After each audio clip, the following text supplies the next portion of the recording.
Welcome to Planet Football. Today we will be discussing the Seattle Seahawks and their 2025 season.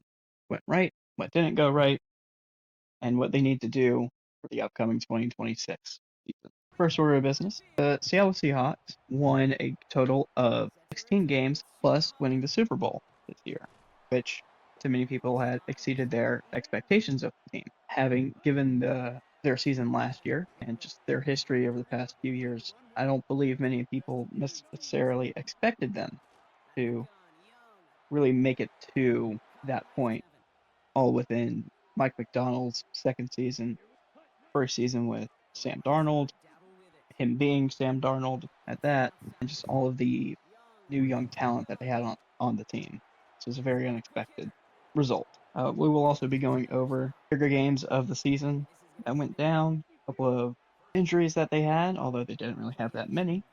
Generally, what needs to happen for next season if they want to maintain this level of success, which they should. They had a very successful season. Not every year that your team gets to go to the Super Bowl and win it, unless you're the New England Patriots and you have Tom Brady. So, first order of business, what were some of the key games from this past season?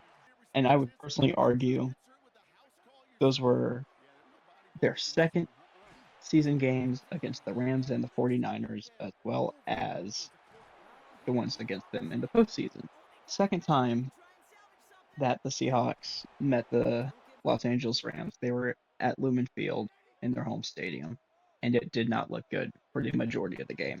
Rams they had a very explosive offense that game, and they were just going way past what the Seahawks defense could put up. That was until the fourth quarter when Rashid Shaheed returned a kick into the end zone for a touchdown.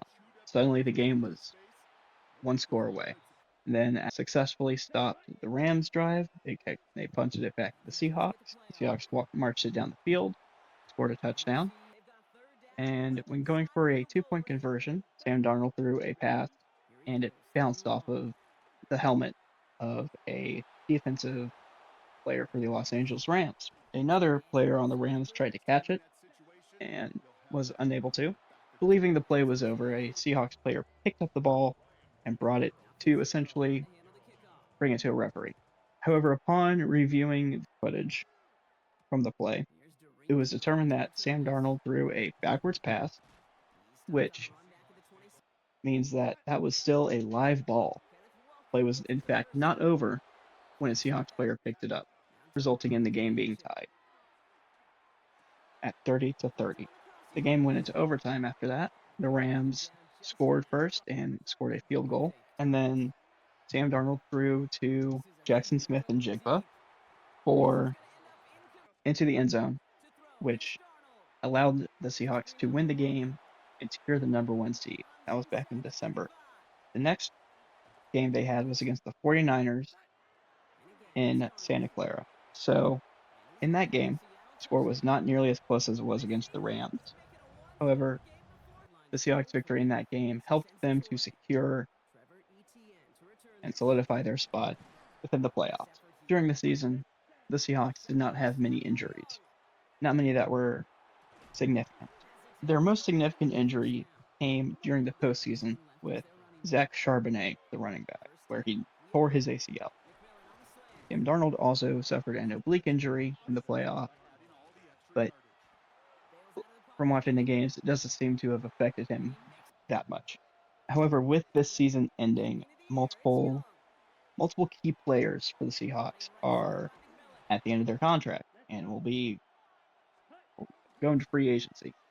Those primarily being the big one is Kenneth Walker. He won Super Bowl MVP, and he stepped up when Zach Charbonnet was injured and had some amazing and very explosive runs. So that is something that needs to be discussed in Seattle.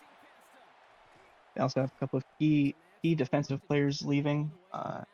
Reek Woolen is leaving, and Josh Jobe are also at the end of their contracts and will go into free agency after the season.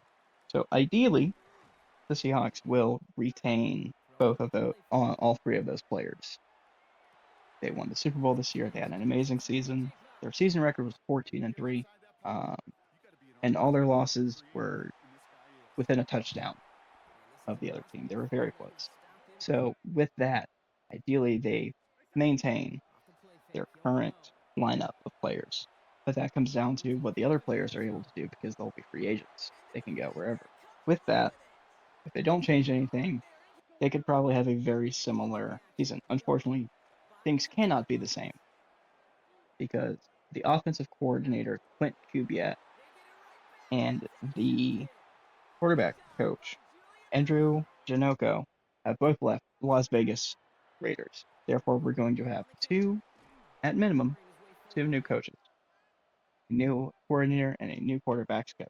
Current rumors suggest that the 49ers tight end coach, Brian Fleury, is likely to be the new offensive coordinator at Seattle. Um, his Wikipedia page even says he is currently in that position. The reports say he's just the most likely candidate. Look, if there's one thing that San Francisco has consistently done well, it's their tight ends. So I think this is overall a really good pick. We're going to need a new quarterbacks coach, obviously. Who we get, that's still very much up in the air because the news just broke that uh, Janoko was leaving. What happens there remains to be seen. So, assuming the new offensive coaching hires goes well, I believe the team can 100% sustain their levels of success. So, like I said earlier, Rick Woolen, Kenneth Walker III, and Josh Jobe are going to be going into free agency this next season. So the Seattle needs to keep those players. Unfortunately, if they're not able to, I don't think there are many running backs or cornerbacks on the market in free agency that they could hire that would work well with the team and their offensive and defensive schemes. However, with the current NFL draft coming up, there are a few players that if we lose those three, I hope we get them. As far as the cornerbacks go, I would like to see uh, Brandon Cease from South Carolina and Colton Hood from Tennessee to get drafted by the Seattle Seahawks. I believe they could do very well. Brandon Cease himself actually had a very impressive season with the Gamecocks despite the team itself having a rather unremarkable season. Similar statement for Colton Hood. He had a pretty impressive season, but Tennessee was a decently impressive team, but he still had a really good season as a cornerback. As far as a running back, I would like to see Jonah Coleman from Washington. I feel like he can also do very well. He had a good amount of rushing yards this past season. To me, he's probably the best prospect for the team, assuming assuming they have to hire people. They probably won't have to. I think, given the fact that they just won the Super Bowl, they could potentially leverage that into signing new contracts with Walker, Joe, and Woolen.